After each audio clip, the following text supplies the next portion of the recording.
What's your childhood mystery that you finally solved years later?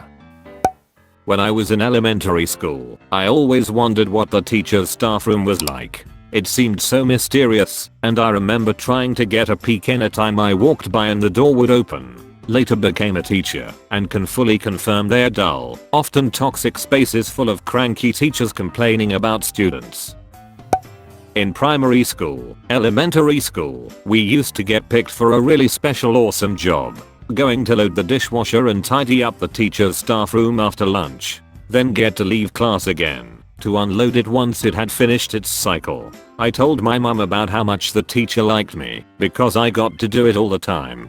Then I never got picked again. Turns out she had complained about me being taken out of class to empty a dishwasher.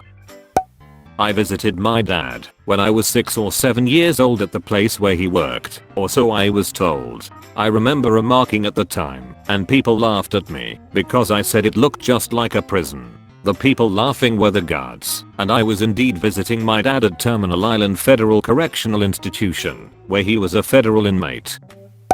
We grew up poor, and at the age of 10 my friends were all having these crazy birthday parties with petting zoos, bounce houses, clowns, etc. So my mother, who is very resourceful, decided I would have a sleepover for my 11th birthday. It was great, and we were gonna make ice cream cones. So we got all the stuff out with my mom, and my mother opened up the box of cones, and they were all smashed up. She said that we weren't having regular ice cream, we were having Magic Castle sundaes, because the broken ice cream cones resembles the sections of a castle. We all thought this was great, and we had them. When my friends went home, they asked their parents to make Magic Castle sundaes. 2 days ago I found out that my mother was getting the past sell-by foods behind the grocery store. They were not expired, just past sell-by date.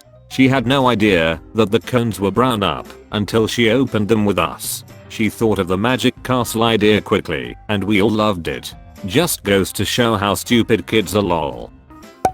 My dad is an ex-Catholic, and every night, when he tucked me in, until I left the house he'd say, "We love you.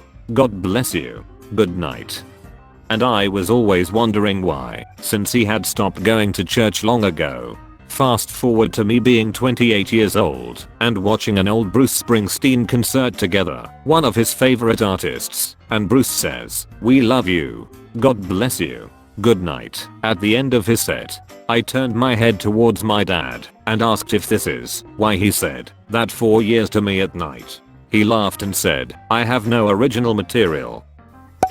My uncle, single/no kids, lived a few houses away from my grandparents. So my siblings and I would go between the houses and always loved my uncle's house because he had a huge fish tank of tropical fish and let us play video games. He was the most fun uncle there was, always taking us to the movies, amusement parks, fishing, golfing, and was so fun to be around. Always had us rolling with laughter.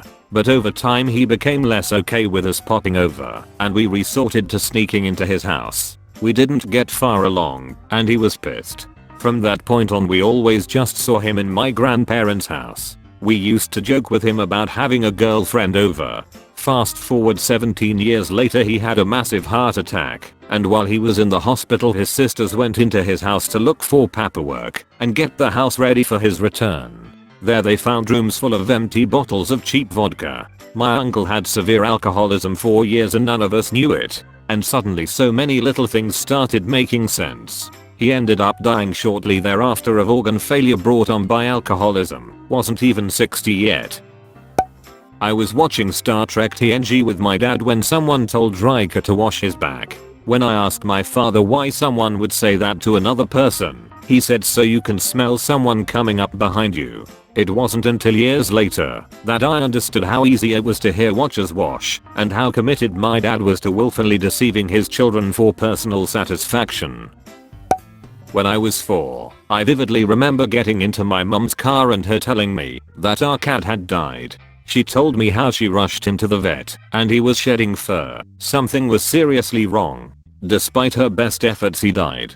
I never knew why he died and why it happened so suddenly, but I accepted that it happened. Fast forward about 15 years, I'm home from college for Christmas. On Christmas Eve, I'm out driving to the store with my dad and uncle. They are talking about the cat my parents got for Christmas one year, the cat mentioned above. My dad says yeah, that thing was too aggressive, so I took it to a farm and gave it away. Normally, when the family pet dies, the parents lie to the kid and say it went to a farm upstate somewhere to ease the burden. Not my parents. They told me the horrifying truth even though it wasn't, true. I solved a family mystery for my mom. I wasn't allowed to play console video games during the week all the way until I was 18, but some nights I'd really be craving it, so I would noiselessly creep through my house into my basement, where I could play video games in peace. But once every 30 times or so one of my parents would need something from the basement and I'd quickly turn off the TV monitor, hide in the guest room and pray they didn't turn on a light or notice the box was on. One night I ducked into the guest room and hid behind the bed. To my horror my mom followed me into the room and turned on the lights. I was panicking, so when she started digging through the closet with her back to me, I made a run for it. I nearly brushed her shirt, and if she'd seen me, I'd probably have given her a heart attack. But I made it and kept going all the way to bed. About 5 years went by and my mom said something like, "You're such a quiet walker," and I told her it was because of my basement trips, thinking I had nothing to lose. My mom's face went kinda solemn, and when I explained she said, "So there really was someone down there?" And she explained that she remembered that exact night and the feeling that there was a ghost in the room. Over the next couple days she'd stare into space and just say, "I can't believe you were really there." She seemed to get over it, but she probably checks empty rooms closer now. I remember there was a time where I had to start asking to go play in the backyard when I was about 6 to 7, maybe 8, with my siblings, so she could supervise us. We never had to do this previously, so my siblings and I were very confused, and anytime we didn't ask she got us in big trouble. Turns out the neighbors were harboring a known pedophile in their house, and that's why mom got so upset with us going outside without asking. The reason my aunt punched her husband at the pool during a huge family vacation, it was because she found out that the long distance charges to the hotel room they shared had a ton of calls to a woman he was known to think was swell. When I was 10, my godfather gave me $20 as a Christmas gift. At the end of the dinner the money had disappeared. For years my parents blamed me for being irresponsible with my money. Years later we figured out, after she was caught stealing stuff from my aunt's house, that my cousin's fiancé at the time is a kleptomaniac. Turns out she was the one that stole the money. When I was really young, me and my siblings would play in my grandparents' yard. My grandfather would tell us to stay away from the skunk hole at the edge of the yard. We lived in South Texas, so this wasn't something out of the ordinary, and we just avoided it like any other animal home. Years later it dawned on me. It was actually the septic tank access. Not mine, but my husband's. I hope he doesn't see this BC, then my cover is blown. He said in middle school, there was a time that he'd get pulled out of class to shoot free throws in the gym. Only him. He didn't think this was strange, but didn't understand why he was the only one that got to do that. Turns out, his parents told his teachers he couldn't participate in sex edition, haha. When I was like 8 or so, I answered our house phone, and it was a man who asked to speak to my mom. Didn't ask for her by name. Said back quote, "Could I speak to your mom please?" I asked who it was, and he said back quote, "It's Santa Claus." I was so excited and ran to my mom, and I was telling all my friends for days that Santa Claus had called my house. This led me to believe in Santa for a few years longer than most kids normally do. I was heartbroken when I found out that Santa wasn't real. Years and years later I remembered to ask my mom who had called that day and said they were Santa Claus. It was our reverend, and my mom was a deacon. He had known me for years, so recognized my voice when I answered and knew what age I was. It had never occurred to me. One evening when camping, my brother caught a fish that we decided to keep alive in the cooler for some reason. Well, the next morning we ran out to see the fish, and it had grown like 5 inches. We were so excited and didn't know how the fish grew that much overnight. Last year we brought it up, and my dad said that he had got up that morning and seen the fish being taken by a raccoon, and that he spent the next hour or so frantically fishing for another one. He said he caught the new fish, the first one he was able to catch, just a few minutes before we got up. I had never questioned that the fish growing that much as I grew up, but after hearing what really happened I did feel like we probably should have wondered about that more. I remember being about 8 and in the car with my dad. I was in the front seat and we were driving somewhere and this song came on the radio. He cranked it and said something about it being the best guitar playing ever. He really jammed out, which was really uncharacteristic because he was usually so stoic. It was the only time I heard the song, and he died before I could ever ask him what song it was. When I asked around, no one knew WTF I was talking about or what song I was thinking of. So I had this melody in my head for years, but how do you look up a song that has no lyrics? So for years and years, this song stayed on the back burner in my brain. I was afraid to forget it. Somehow this story pops up when I'm like 26 or so, chatting with my husband and we searched YouTube for best guitar songs. After about 15 minutes, we find it. Cliffs of Dover was the song that I'd burned into my brain on repeat for 16 years. Now I jam out to it with my kids. I had meningitis when I was 2 years old and my baby brother had it also and he died. I had the viral form. He had the bacterial form. I grew up thinking I had it first and always felt like I gave it to him and was the reason he died. I know, but you can't help what you think, especially when you're a kid. It wasn't until I was an adult that I learned that he actually had it before me. I don't know why no one had ever told me that before, except maybe they didn't, because they weren't aware that I always harbored this guilt about it since I kept everything inside. Not one person had ever mentioned to me that he had died before I got it, or maybe I was in the hospital when he died. That part still isn't clear to me. I was in the hospital for about 3 weeks, so it could have been before or during my hospital stay. Reverse of this. As a kid, my dad would call me from the other side of the house to bring him something to drink from the kitchen. He always drank from a straw, and about first grade, I started getting annoyed at this, so I started poking a tiny hole in his straw as my own little vengeance. I didn't come clean about this until I was like 22 years old. The look on his face was priceless. It's like he instantly snapped back to then and knew exactly what I was talking about and just said, "Son of asterisk asterisk asterisk, you did, didn't you?" He just thought we bought cheap straws. I used to go to our local YMCA after school, and during the summer, when I was a kid, we went swimming in the pool almost every day, and being the curious kid I was, I always wondered what was behind the caution doors with the weird triangle markings. Fast forward 8 years, and I'm now working at that YMCA as a lifeguard, and behind the doors, old, smelly pool chemical testing rooms. Very anticlimactic. How Santa Claus made the Pepperniton fall through the ceiling. I quickly discovered Santa wasn't real when I was a kid, but I was certain that the Dutch version, Santa Claus, was real because in December, Pepperniton, tiny Dutch cookies, would suddenly rain down on me, and I thought Santa Claus was on the roof dropping it through the ceiling. I was so convinced about this that I bragged to the kids in my class that my Santa was real and theirs was fake, but the Dutch Santa only visits Dutch kids in America. Apparently my mom would carry handfuls of Pepperniton in her pockets, and when I wasn't expecting it, she would throw it up in the air above me. I don't know how I didn't realize what was going on at the time. The first year I was in on the secret and I watched my mom throw Pepperniton on my brother, it seemed so obvious. My dad and sister used to play pranks on my dad's secretary. When we grew up he admitted that he was having an affair with her. It makes my skin crawl thinking that he used my oblivious little sister to flirt with this woman behind our mother's back. Not sure if this is considered a mystery or not. My mother, who passed about in 2009, used to make a meatloaf every single year on Groundhog's Day. Every single year. Every single year she would tell us it was groundhog and I always thought it just tasted like ground beef, but I was kid. I'm 33 now. Last year I said something to my brother about it and asked if he knew where mom got the groundhog.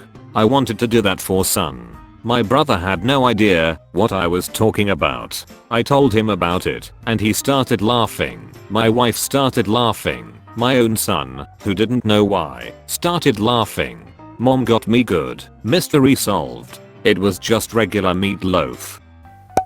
I wasn't a kid anymore, but some years back, when my mom was terminally ill, my family was receiving food-based gifts from a lot of our friends. Prep dinners, baked snacks, a restaurant gift card or two, the usual support friends extend when people they care about are going through tough times. For a long time I remember dad asking me if I'd tried any pastries we'd gotten from some family friends. We'll call them the Nelsons. I'll let him know they were a little dry but very tasty, and he chuckled. It stuck with me because it was an odd question and reaction. It wasn't until a couple years later, spacing out driving home, that I remembered dad's bizarre reaction and the fact that the Nelsons had suggested easing some of mom's pain with marijuana, which they grew at home around the same period. I had eaten pot cookies. I feel like an idiot for not realizing it, and I don't remember anything that happened after I ate the pastries. I met my wife in college, and when we were dating she often mentioned that when she was a kid she had a play doctor's kit that was stolen from her house. She had some surgeries really young, and so her parents bought it for her to demystify the doctor's office. She'd use it all the time on her dad poking and prodding him. One day I asked her about the robbery. Did they take everything? Jewelry? The TV? Other valuables? No, and no. It hit me. I asked, so someone broke into your house and only stole your doctor's kit, leaving anything worth fencing there? Yeah, why? Did you ever consider your folks were tired of you using the kit on them all the time after you got better? Oh, damn.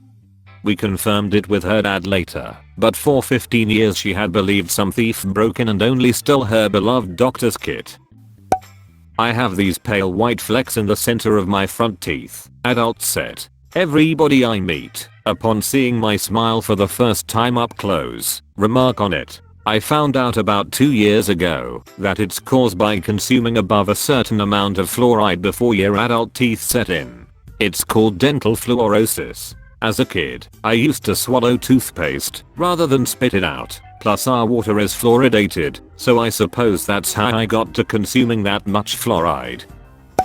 I live and grew up in the deep south. As a child from earliest memories until about 8, we would take a winter trip up to Stourmont to see the grandparents. I would have scary nights hearing ghosts wailing outside the windows. It was terrifying. GPs moved south and we stopped going.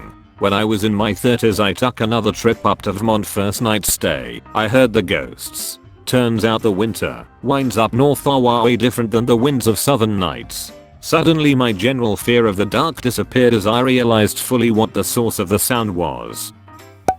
I figured out my dad wasn't on a business trip in 2005. He was at my uncle's wedding and didn't want to take me all the way there because it was in Ireland and he knew I'd want to go if he told me. In hindsight, I probably should have picked up on the lie. My dad is a school custodian. In kindergarten I had a guinea pig that turned into many guinea pigs after I babysat the class guinea pig for Christmas break.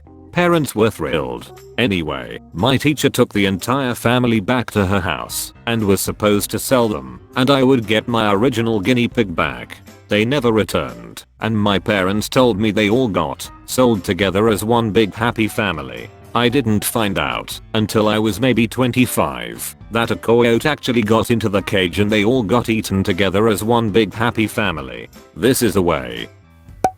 For over 20 years I had a very distinct memory of seeing this movie with my dad around the holidays in our living room. It was a black and white movie, but I had a vivid memory of only this one specific scene. Elle was probably about 6 or 7. When I watched it with him, it bugged me for the longest time. I would think about it periodically for years, because I remembered it being so cool. I just wanted to know what movie it was, so I could check it out as an adult. Then one day, I can't even remember where, but someone online somewhere had described this movie and mentioned the name, and it sounded really similar to the one I remembered. I looked it up on YouTube, and it turns out the movie was Babes in Toyland / March of the Wooden Soldiers. The scene I remembered so vividly was all of the soldiers marching out of the toy shop. Figuring this out was literally one of the most satisfying things I've ever felt in my life. My grandmother is extremely religious. Despite this, she was surprisingly chill about both my sister and me having children out of wedlock. Never made much sense why she was so understanding when I knew she did not approve. Cut to my wedding. After the ceremony, she calls me over and puts a ring in my hand. It was my late grandfather's wedding ring. It was a gift which I wore for as my wedding band for many years. Once I started inspecting it, I saw there was an engraving on the inside. It was my grandparents' initials and the date of their wedding. That date was after the day my mother was born. Ah yes, I realized. She's rotten just like us. Lol. The weird smell that I referred to as a stinky cheese smell were probably a symptom of seizures. I would happen maybe twice a year. It's not really like cheese. It's like a smell that isn't a smell. IDK how to even describe it. It was so minor parents disregarded it. I can remember it starting in 2nd grade. I suddenly started having it a lot more as an adult when I hit 28 and got diagnosed 2 years later after symptoms became way more extreme. Makes so much sense now. As a kid, I played Medal of Honor, Allied Assault with my brother. We got to the 5th level, which took place in a rainy French city similar to Saving Private Ryan. However, we always got stuck on the first objective, which was to locate the bazooka team. There were no clues as to where this team was in a giant rubble-filled city with poor visibility. To make things worse, hidden enemy snipers would constantly fire at you, making the search much more difficult than it already was. My brother and I practically scoured every nook and cranny, but we never found this team. If the bazooka team was trying to stay hidden, they were doing a good job. In the months that followed, we reinstalled and replayed the game several times, but would always get stuck on that level. Fast forward several years, and I got the digital version of Allied Assault for nostalgia's sake. I dreaded playing the 5th level, but to my surprise, I easily cleared the first objective by happening across the corpses of the bazooka team in one of the buildings. Turns out the CD we originally played on was bugged where the bodies never even rendered into the game. All we did was waste several hours looking for a group of people that never made it to the battle in the first place. Giddy at the prospect of finally completing the game, I happily continued the level only to quit when I kept getting sniped by those damn hidden snipers. My dad used to occasionally burst out with this one line of a song, said Barnacle Bill the Sailor. Only ever that line. When I was 6 or so I asked him why, and he said it was an old drinking song that was absolutely filthy, and I was too young to hear the rest of it. This continued once or twice a year until I was 18. I told him I was an adult now and he could tell me the rest of the song. I distinctly remember him looking up from the newspaper, sighing and folding it, then going, "The truth is I can never remember the rest of the song." And then went right back to reading the newspaper. When we were kids, we'd ride our bike up the road to this horse ranch that sat up on a hill. So many memories on that hill. Anyways, in the distance was a huge hill that was eventually bought and turned into a winery. This hill was covered in trees minus the bare area that faced toward us. Well, on one autumn afternoon, my best buddy and spotted something very furry walk on 2 feet from one tree to another. This hill is likely hundreds of yards away from us, and whatever we saw was clearly bigger than us. Since the sun was setting, it obviously scared the shot out of us, and we screaming down the road on our dirt bikes away from whatever that thing was. Turns out many years later that I discovered what my buddy and I saw was likely a bear walking on 2 feet. For nearly a decade, my buddy and I would have sworn we saw a Bigfoot.